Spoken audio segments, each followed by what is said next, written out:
Where have I been? What have I been doing? Why haven't I put any art on YouTube? Well, if you stick around, I'll explain.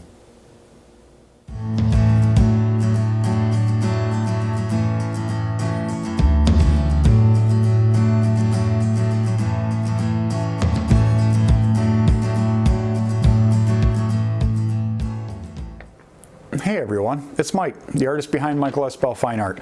I haven't been on here a while because I'm an electrician by trade, and I had been spending some time building my business. Some things happened and I got laid off from my regular job as an electrician, so I decided it was best and it was time to go out on my own.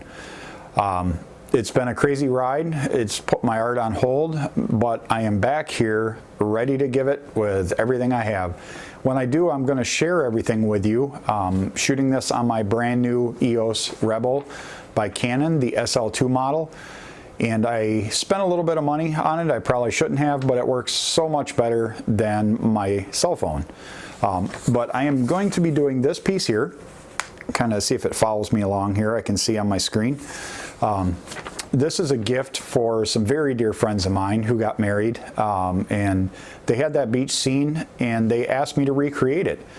So I will be doing that with some pastels on some Canson Métience board, and I will gladly share that with you along the process. So go ahead and leave a comment below if you need any more information, and as always, all the products will be listed down in the description. So I look forward to having you join me while I recreate this piece for these dear friends of mine.